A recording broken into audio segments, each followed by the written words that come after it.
Hampir 15 menit aku duduk. Aku tak tahan untuk tetap diam duduk dan menatap layar. Aku pun memberanikan diri untuk melihat ke arah sofa tersebut. Aku beristighfar dan kemudian aku melihat ke arah sofa. Detak jantungku bertambah cepat dan keringat dingin langsung turun deras. Apa yang kulihat benar-benar sangat menakutkan. Di ujung ruangan aku melihat sesosok wanita yang duduk menunduk dengan rambut terurai ke depan. Baju wanita tersebut terlihat kumuh berwarna coklat dan ia duduk diam tak bergerak sedikit pun.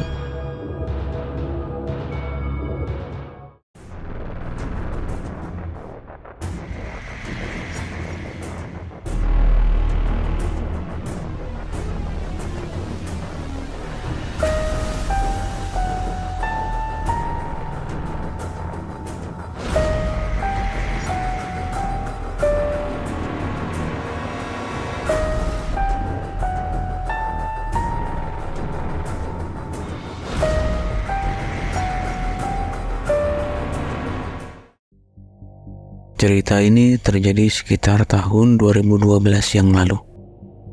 Pada saat itu, lembaga bimbingan belajar tempat kami bekerja masih menempati bangunan lama yang masih tetap satu area ruko dengan bangunan yang baru. Letak bangunan lama hanya berjarak sekitar 10-15 meter. Lembaga bimbingan belajar ini terletak di bilangan Bintaro dan letaknya tak jauh dari pusat perbelanjaan yang terkenal di sana. Namaku Dadang, aku asli orang Sunda. Aku bekerja di tempat kerja ini sudah bertahun-tahun. Dan pada tahun 2012 ini aku bekerja bersama satu orang kawanku yang bernama Cecep sebagai office boy di sebuah lembaga bimbingan belajar. Karena letak rumahku yang berada di Bogor, juga letak rumah Cecep yang berada di Bogor, maka kami selalu tidur di lembaga bimbingan belajar tersebut pada malam hari. Kami jarang pulang ke rumah. Jikapun kami pulang, mungkin hanya hari Minggu, saat hari libur, dan itu pun kami tidak selalu pulang di setiap minggunya. Sore itu, Sabtu sore, hari yang menandakan bahwa keesokan harinya adalah hari Minggu, kami telah membersihkan seluruh ruangan di bangunan berlantai 3 ini. Semua kelas sudah kami bersihkan dan semua sampah sudah kami buang.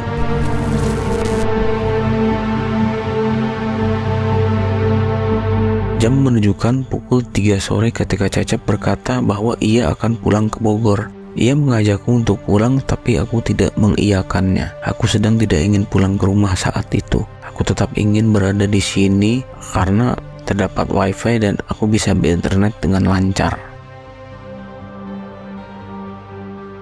Melihat diriku yang enggan untuk diajak pulang, Cecep pun langsung mengemas pakaian yang ia letakkan di lemari baju yang terletak di dapur di bagian belakang bangunan.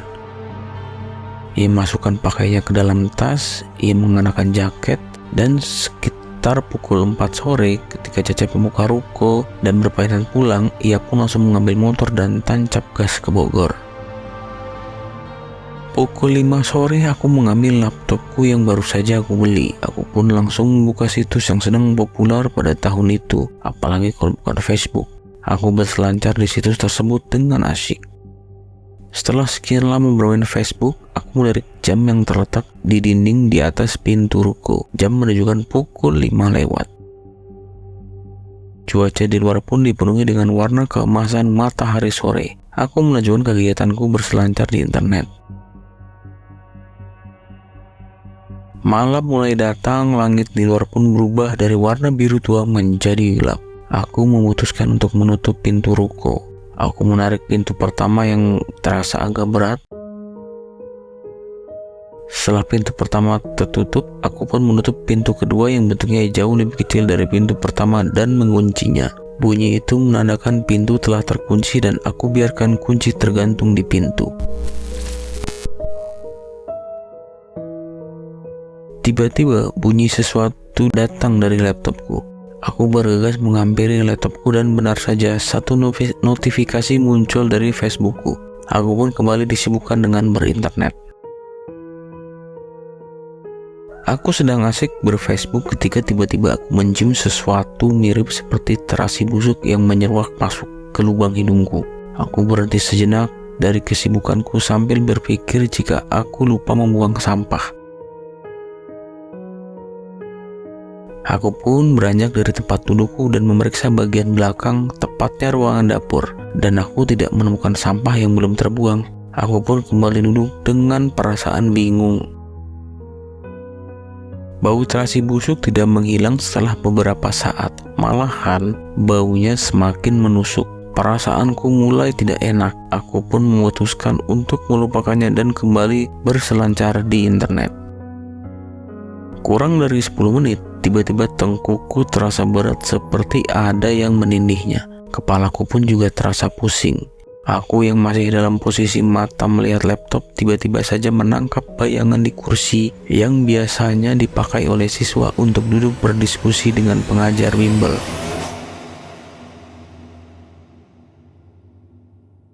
Kursi tersebut adalah kursi sofa yang terletak sejajar dengan pandangan mata di sebelah rak buku. Aku melihat samar-samar sosok seseorang sedang duduk di sofa tersebut. Tak jelas sosok seperti apa karena tiba-tiba aku tak berani melihat ke arah sofa tersebut. Perasaan takut tiba-tiba saja muncul dan perasaan itu cukup membuatku untuk tetap menatap layar laptop.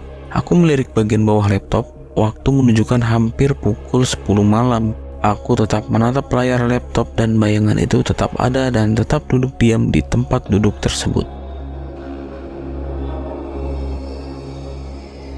Hampir 15 menit aku duduk, aku tak tahan untuk tetap diam duduk dan menatap layar. Aku pun memberanikan diri untuk melihat ke arah sofa tersebut. Aku beristighfar dan kemudian aku melihat ke arah sofa. Detak jantungku bertambah cepat dan keringat dingin langsung turun deras. Apa yang kulihat benar-benar sangat menakutkan. Di ujung ruangan aku melihat sesosok wanita yang duduk menunduk dengan rambut terurai ke depan. Baju wanita tersebut terlihat kumuh berwarna coklat dan ia duduk diam tak bergerak sedikit pun. Aku pun langsung menunduk setelah aku mengetahui sosok apa yang duduk di sofa tersebut. Pikiranku kacau balau, aku tak tahu mau berbuat apa. Setelah diam beberapa saat, aku pun memutuskan untuk pulang. Pulang berarti aku harus mengambil jaket dan baju-bajuku di ruangan belakang. Dan pergi ke ruangan tersebut berarti aku harus melewati sofa tersebut. Aku berdiri dengan kaki yang bergetar dengan hebat. Dengan memberanikan diri dan terus beristighfar, aku berjalan melewati sofa tersebut. Semakin mendekati sofa tersebut, bau terasi busuk semakin tajam. Aku melewati depan sofa tersebut. Aku sudah siap apabila sosok tersebut tiba-tiba saja bergerak dan menyerangku. Tapi saat aku melewatinya, sosok tersebut tetap diam. Aku pun langsung berjalan secepat mungkin ke arah ruangan belakang dan memasukkan baju secepat mungkin. Selesai memasukkan baju, aku memakai jaket dan celana jeans dan langsung ke ruangan depan lagi. Dan ketika aku sampai di ruang depan, aku melihat sosok itu masih saja diam tertunduk dengan posisi yang tak berubah sedikit pun. Aku langsung saja berjalan menuju meja di mana laptopku tadi terletak. Aku menutup laptop tersebut tanpa mematikannya dan langsung aku masukkan ke dalam tas. Aku langsung membuka pintu. Terasa susah karena aku harus membuka dengan tangan yang bergetar. Setelah berhasil terbuka, aku langsung membuka pintu dan selanjutnya tanpa lupa mengunci pintu kedua. Sesaat sebelum pintu pertama aku tutup, aku sempat melirik ke arah sofa untuk memastikan apa yang sosok itu perbuat. Dan saat aku melirik, sosok itu masih tetap diam.